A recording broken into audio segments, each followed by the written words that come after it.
Anadishi Anamana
नाम की जय, भक्ति देवी की जय, तुलसी देवी की जय, यमुना माई की जय, गंगा माई की जय, समवेत भक्तवृंद की जय. All glories to the Son of devotees. All glories to the Son of devotees. All glories to the Son of devotees. All glories to Shri Guru and Gaura.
On chapter 5, verse 8.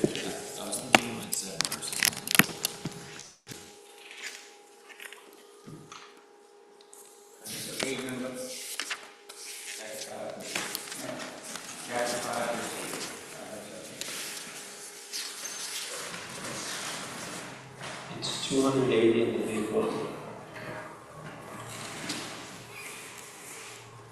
Naiva kinchit karomi ti yukto banyeta tattvavid Pashyan shrinvan sprishan jighan Ashnan yukchan svabhavam sparshan Shvasan valabhan visrijan gridhan Unnashan nimishan abhi indriyan indriyarteshu vartanta vidivaradan.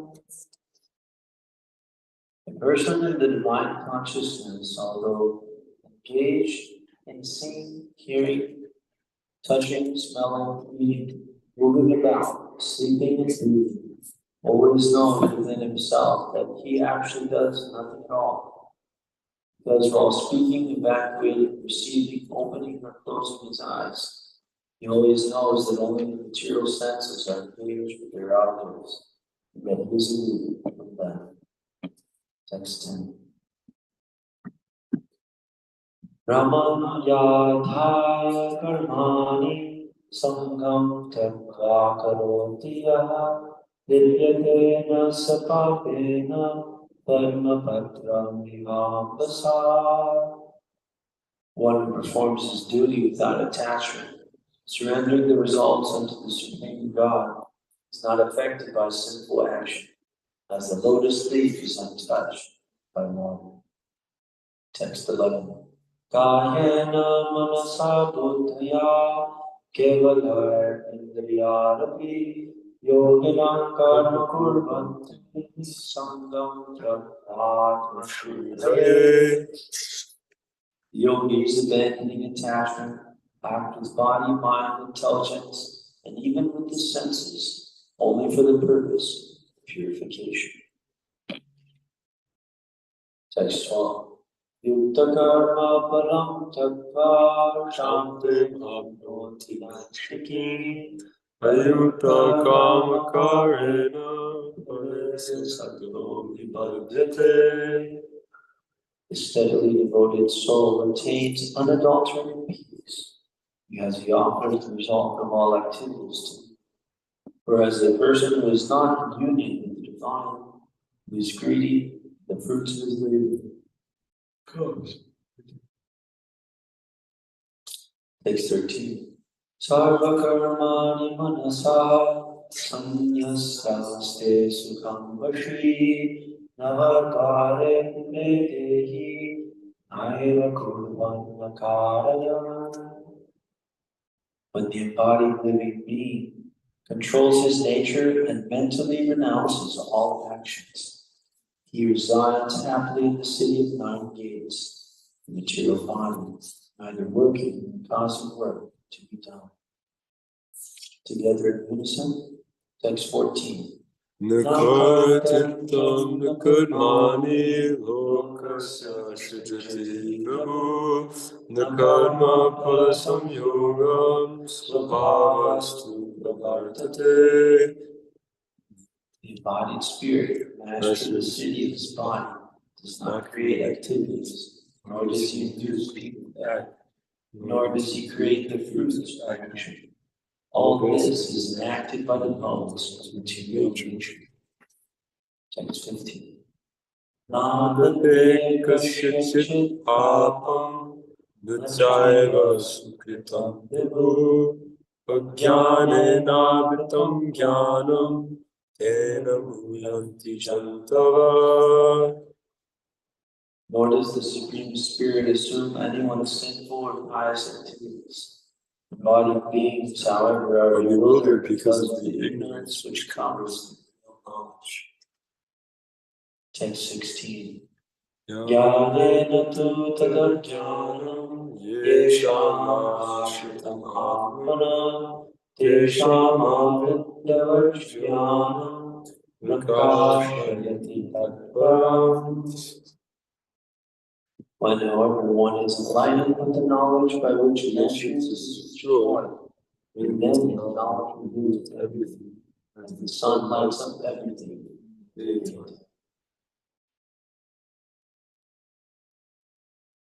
Text 17.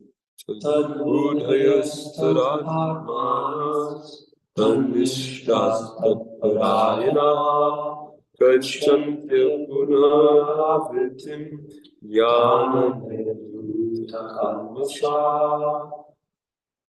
When one's intelligence, mind, faith, and refuge are all fixed in the Supreme, then one becomes fully cleansed of misgivings through complete knowledge, and thus proceeds straight on the path of liberation.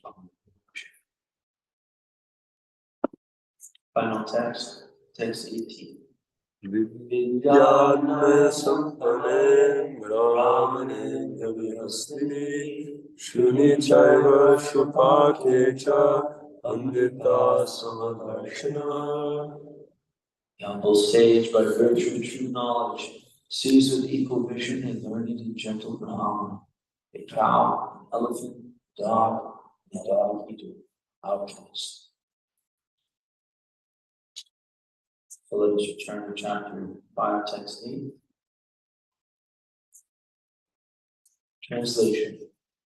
A person in the divine consciousness, although engaged in seeing, hearing, touching, smelling, eating, moving about, sleeping, and breathing, always knows within himself that he actually does nothing at all. Because while speaking, evacuating, receiving, opening or closing his eyes, he always knows that only the material senses are engaged with their objects and that he is aloof from them.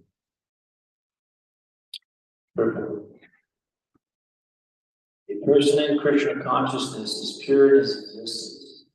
Consequently, he has nothing to do with any word which depends on 5 immediate or remote causes. The doer, the work, the situation, the endeavor, and fortune. This is because he is engaged in the loving transcendental service of Krishna. Although he appears to be acting with his body and senses, he is always conscious of his actual position, which is spiritual engagement.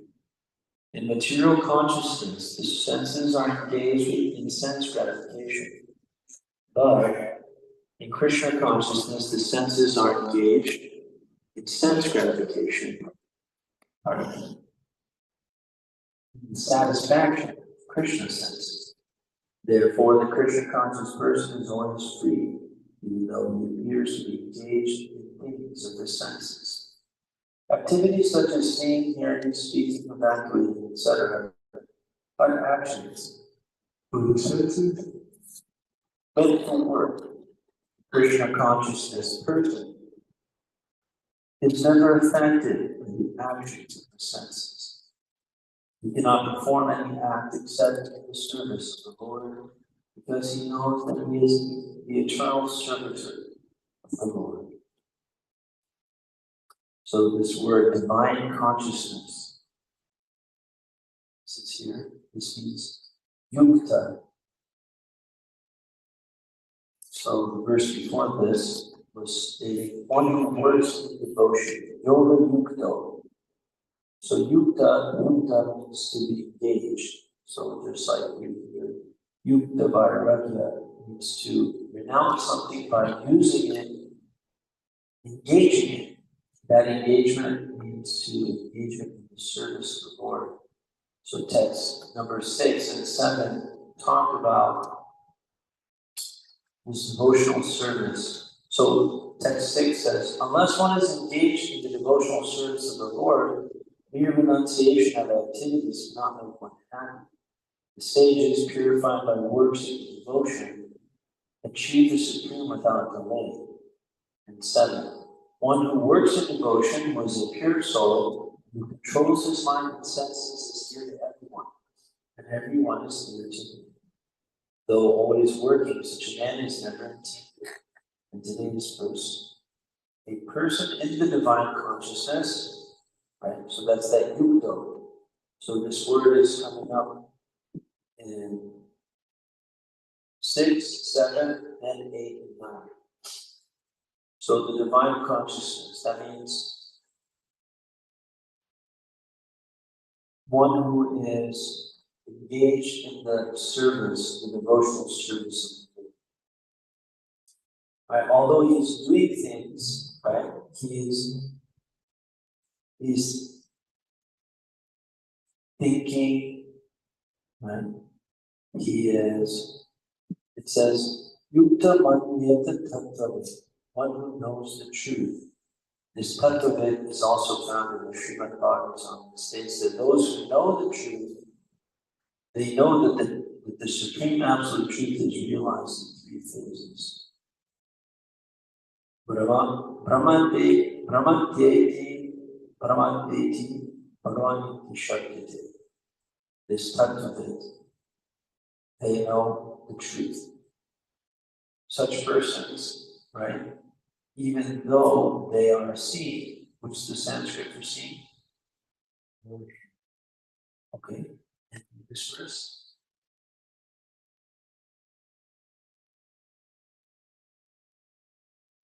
Question.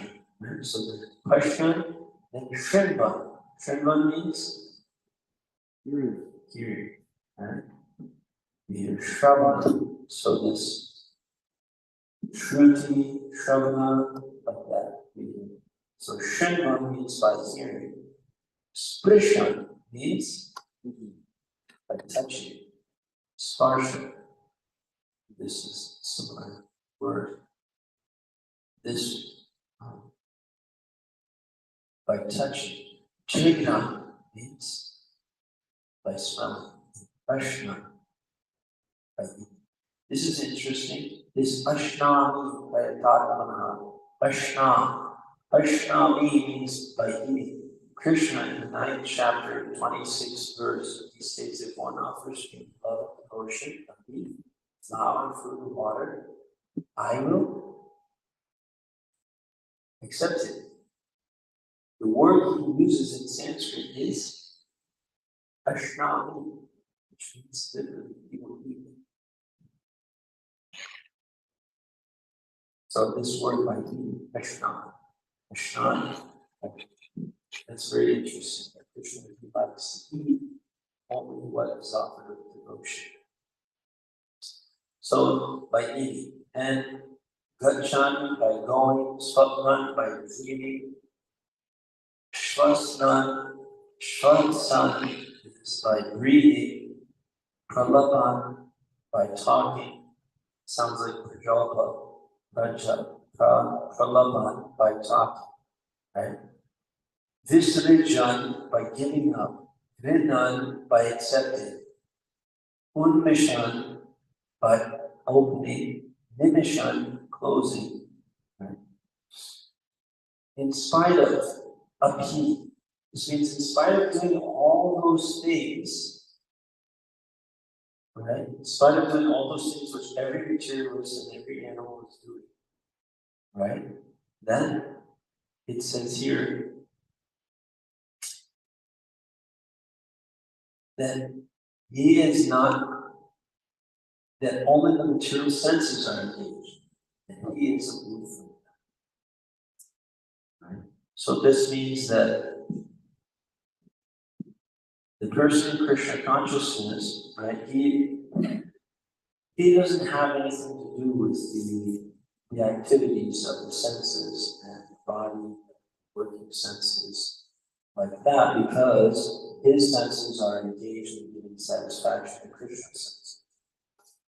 This is stated as the definition of Bhakti Yoga. Narada Muni states that when we use the senses in the service of the master of the senses, and that's called Bhakti Yoga.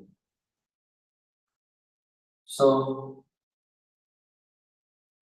Prabhupada states here in the purport that he cannot perform any act except in the service of the Lord because he knows that he is the eternal servitor of the Lord. And so that is our goal. We want to know that we are the eternal servitor of the Lord. If we really know that, right? One thing is to believe it, and one thing is to know. Believe, many Christians say, I want to know what you believe. Oh, I want to know what you believe. They want to know, they have this idea of belief. It's not about belief, it's about knowing truth. Truth is not subjective, right? There is such a thing as a temporary or a relative truth, right? Just like, I'm to the left, or I'm to the right, that's not so important, right? It's a relative truth. I'm temporarily positioned to the right, right? But it's not, that type of a truth is not very substantial in terms of, if I go across the room, then it's not true anymore, right? So like this, we can say, I am a man. Okay, there may be something to that. Of course, I myself am not a man. I am within the body of the male being, temporarily, right? So these are all designations, upadis, they're relative truths. They're not full truths, they're not transcendental, beyond time and space. They don't stand the test of time. And this strategy to kind of like see how truthful something is to speed up the clock. You take the clock and you just speed it up, then you can see how pretty much everything kind of crumbles away. And you can really see how much time we're spending and how much energy and focus we're putting on things which are temporary, ephemeral, versus things which last. So, this point is called Sambandha Jnana. Sambandha Jnana means the knowledge which connects us in a relationship with Krishna. That relationship means that we know that we are the Lord's eternal servitor. And there's so many verses throughout the scriptures that establish that relationship again and again.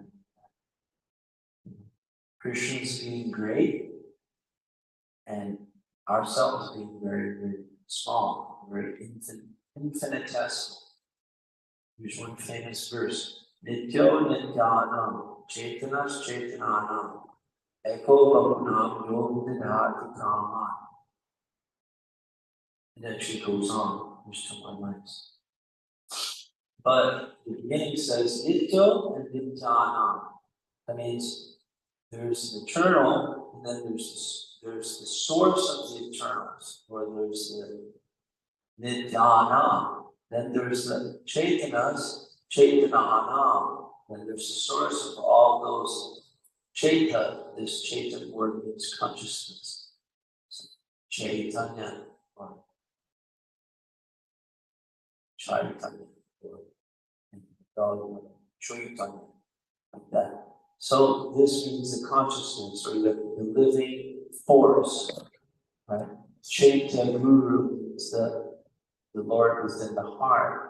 You hear Chaito Dharma Marjana, Chaito, the heart, or the heart and the mind are very much connected. So if our heart is dirty, our mind will be filled up with dirty thoughts, contaminating thoughts. Right? And if the heart is pure, then the mind is filled with pure thoughts. So this Chaita, this consciousness, more or less consciousness. This is what we are conscious beings. Chaitanas, Chaitananam. There's a source of the consciousness. Then, Eko Bahuna, Bahu means many. It's like we hear after many, many births, there's a verse in the Bhagavad Gita which states after many, many births, one who is in new knowledge, right, that person surrenders unto me. Knowing me to be the source of everything that is. Right? Bahunam.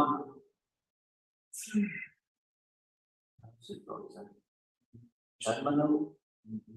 But Janmanam, which one is first, Bahu or Janmanam? Yes. Bahunam Janmanam Ante. So this means many, Bahu. Bahu means many. Janmanam, Janma, births. Ante means the end or after. Just like we hear Vedanta. Veda and Anta means at the end or after hearing all the Vedas, then there's Vedanta. There's the end of all knowledge. And we hear from our teachers that the end of all knowledge is bhakti, it's devotional service. Actually, that word, bhakti Vedanta, that's pretty much described by Krishna himself in that verse. Bahunam Janmanam Ante. Jnanavan Mam Prapadite. This is Jnanavan. Again, knowledge. Knowledge and surrender are very much connected.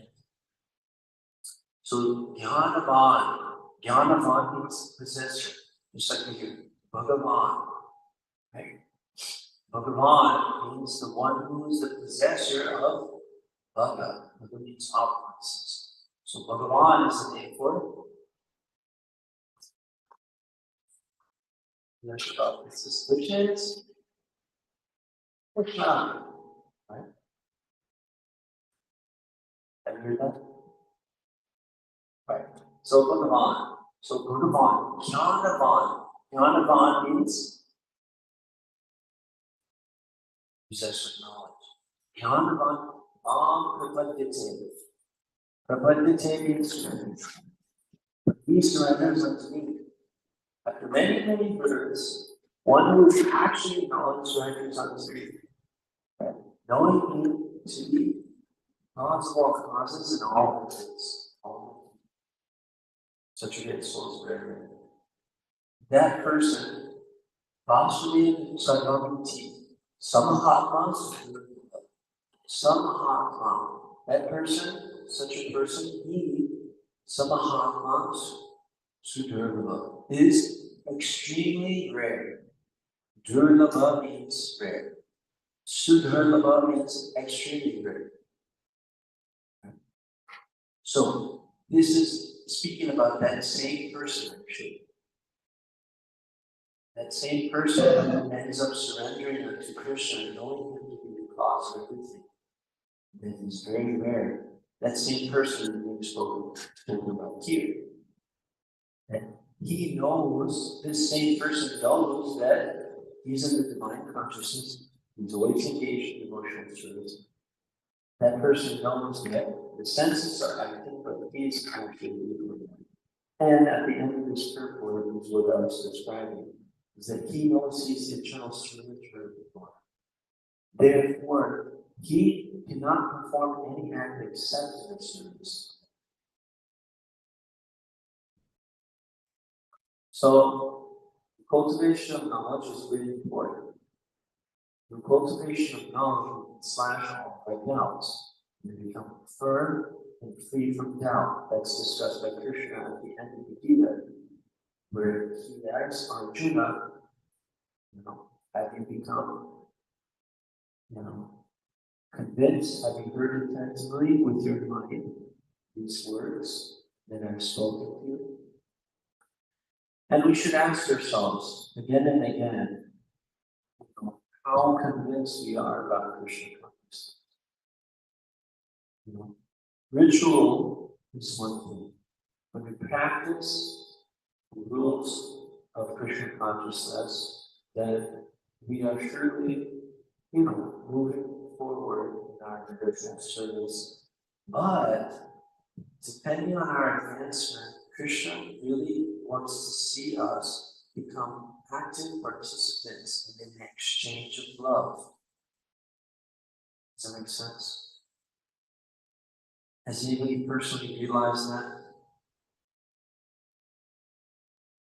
Where you super king, right?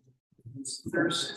So say like you're doing the RT, you're like checked out, you're like somewhere else. Right? Do you feel the nectar? Do you feel the nectar? I don't.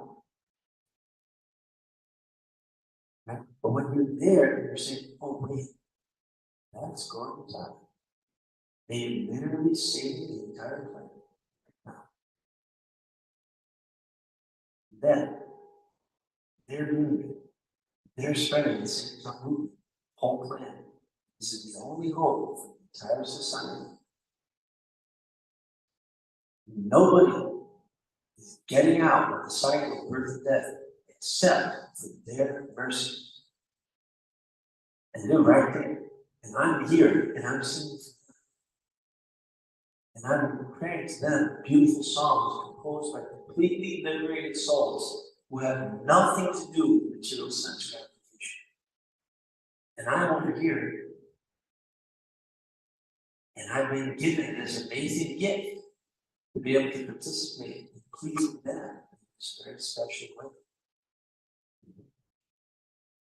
When you have that knowledge, when you remember that Sambandha Jnana, that have that reality check, really engage in a personal way in that very moment, and offer your voice and your body, your dancing, your words, your emotions to Krishna, you may feel some emotion. Who has realization of that? You will. Right? Look at it. Sometimes we remember. That's what's called for, right? Look at the song. That's what's called for. And as we advance, as we get practice, we have to remember this stuff. We have to become conscious of the performance of devotional service. We can't do it in a type of distracted way, right? We can't do it in ritualistic way. When we ask, what is the purpose? Right? What is the purpose? Then that unlocks a type of conscientious and deliberateness, how do we active participate in the activity? Right? That's why what is the purpose is a very strong question, and we should ask that. Say I'm at my job. What is the purpose? Okay, I'm here, and I'm speaking with this customer, and I'm selling this product, so I can make some money, right? And I'm making, what is the purpose of making money? Okay, I'm making money for the maintenance of my body and for my family. And that. What is the purpose of maintaining my body? What is the purpose of maintaining my family's body? Right? So then if you go deeper and deeper, then ultimately there has to be something of eternal value. What is the purpose of maintaining my body if I am actually a spirit soul? And I'm actually a spirit body. What is the purpose of maintaining this body? This is a question. This is the question which is inevitably you are forced to ask. Every single one of us will be forced to answer that question. Because if you haven't noticed, every one of these bodies is headed for the hospital. Every one of these bodies is headed for the grave. Isn't it? Every single one of these bodies is headed for destruction. We are forced to answer this question at a certain point because it will become very, very expensive to maintain this body. No doubt about it. Every single one of these bodies will become so expensive to maintain at a certain point. Right now, when we're in our youth, how much expense is it? A little bit of heat, money for heat, a little bit of money for water, a little bit of money for cloth, a little bit of money for food, a little bit of money for some food. You're fine. With those things, you're fine. But as the body gets older, more money is required. More money will be required. And at a certain point, you'll have to be on the tubes. You'll have to be with the breathing, artificial lungs, pumping the air, with the tube in this way, the needle in this way. Does anybody see that? This is what it means, right? To try to maintain this material body. It will break down. So we will be forced to answer the question, what is the purpose of maintaining this body? Because at a certain point, it will become so absurd in terms of the pocketbook to maintain this body that everyone will be asking. Has anybody been there in their lives? I know it's kind of a sensitive topic, but when we have loved ones that go that direction, and at a certain point, that question has to be asked. What is the purpose of maintaining this body? The person inside is not even having a good quality of life. And we're spending so much money on these hospital bills, and the person is not even conscious. Does that make sense? And what is the purpose of maintaining the body? The purpose of maintaining the body is to use that facility for pleasing Krishna, right? For serving Krishna. That's the only purpose of this life. That's the only purpose of being inside of this body. And when you see it happen, when you see how much, the body is actually the source of suffering. The body is the source of suffering. This body is the source of all suffering. I myself am an eternal spirit soul, right? Full of knowledge, eternality, and bliss. But I'm subjected to this stinky bag of flesh. This bag of flesh is giving me so many problems. Right? So the reason why I'm going through all that is that, right, we have to understand what we're doing. We have to become conscious participants in service to Krishna. Right? So we should ask, while the Lord is very kind to us, and undoubtedly the Lord is kind to us, if we are serving Krishna in any capacity, whether spaced out or attentive, whatever, we are certainly very fortunate. And we have to capitalize on that good fortune. We have to reinvent, we have to double down, say, my gosh, I'm serving Krishna right now. Against all odds, against, somehow by my good fortune, I'm in the association of devotees, and I'm serving Krishna right now. Yeah. Let me do it as an offering of love. Let me be present. Let me be deliberate. Let me be, as attentive as possible to this service. And what's amazing is that when we serve Krishna, with that attention, with that deliberateness, or with that kind of being conscious, then Krishna is very much appreciated that. And we get more taste of this practice of devotional service. But unfortunately, he has to show us, and it's actually unfortunate for us that we wish we could learn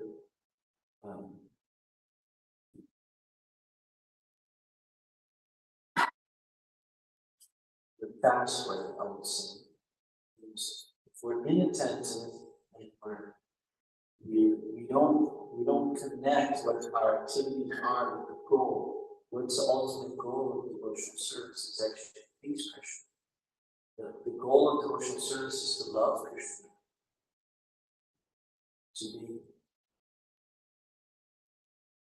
To be in a state where our only desire is to please Him. It means that we love Him. If you love somebody, that means that you always want to please them. Every act, every thought, every word, at all times and all places. That's love. So when that becomes our only desire, then we love Him. That's what praying. And that's the ultimate goal of all of our activities of devotional service. Devotional service is the means and the end. That's what makes it so amazing. Devotional service is the means and the end. It is the way to achieve single-pointed desire to please Krishna. And it is the activity which we do eternally to give Him pleasure. Does that make sense? He made it to this one activity of devotional service and cleanse the heart to awaken the pure devotional attitude of the soul, and that is the activity which the pure soul does eternally. Serve Krishna, and specifically through 9 things: hearing, chanting, remembering, etc. Those are discussed by Bhagavad Gita, and it's also in the song. So we're really fortunate, and we have to perform the activities of devotional service for that purpose. And what is the purpose? What is my purpose?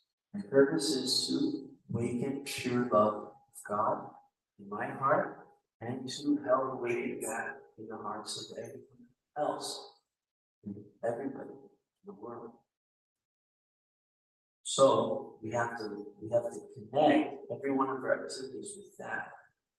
Right? We have to become convinced that Krishna's real, Krishna's person, that I'm its eternal servant.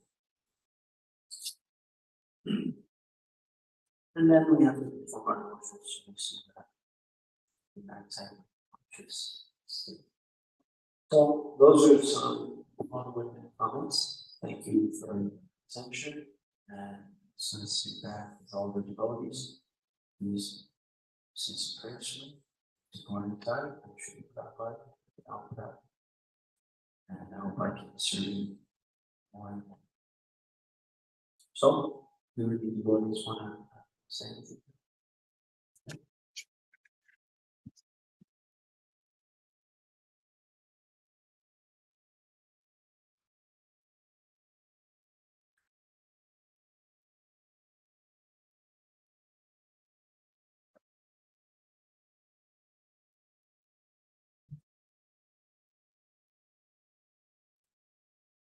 I'm just wondering why we can't change the theory really forever.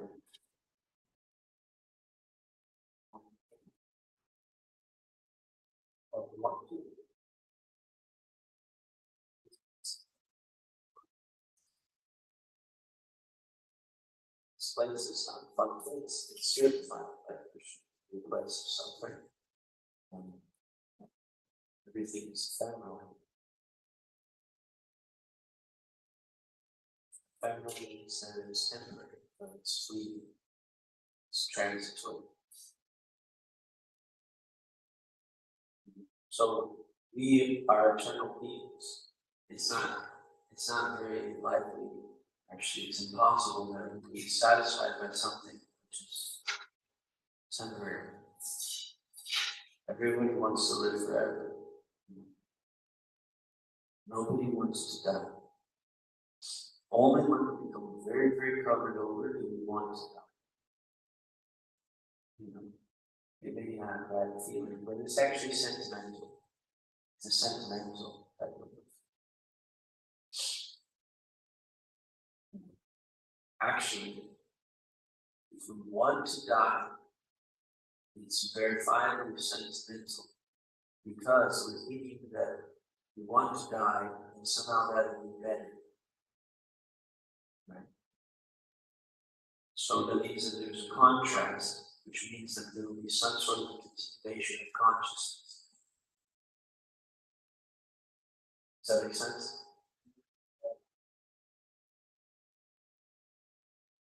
Yeah, like it's verifiably sentimental. Sentimental means it's based on some feelings. It's not quite logical. Because we're feeling like it will be better when I'm dead. Right? It'll be better once I'm dead. But how will I'm perceiving some sort of feeling after that moment. Right? So it's like it's based on the continuation of conscious perception. Does that make sense? It's going to be better. It means that I'm going to be on the other side somewhere perceiving how good it is or how nice it is. Right? So anyway, it's not super thought out. It's a feeling, and it has to be addressed. Should be addressed. But so everybody wants to live forever, and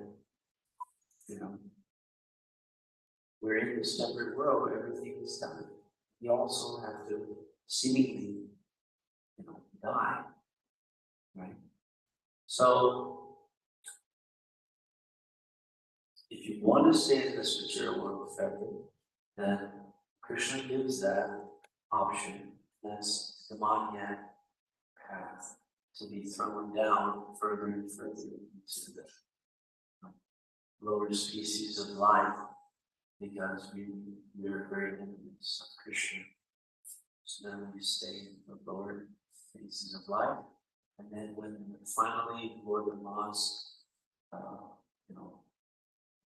lifespan is done, then we all enter the body back to the Supreme Lord Mahavishnu. And if we still have material desires, by that time, then we wait in the slumber and then we come out again. And back at it. So we've been doing that. The only thing we didn't do is already done. And that's the doing thing.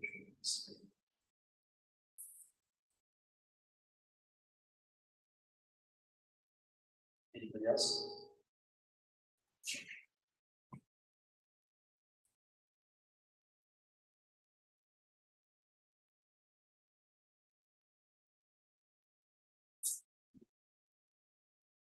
We mentioned about believing and knowing.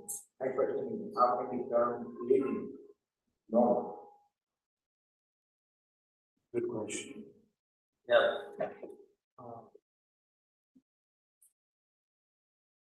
Believing is also a type of a sentiment.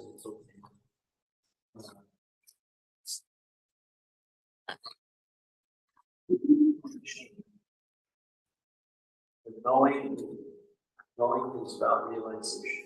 So we have to realize. We have to realize by practice. So the best way to realize transcendental knowledge is to hear it from the lips of the realized soul, and then to practice that knowledge, and also to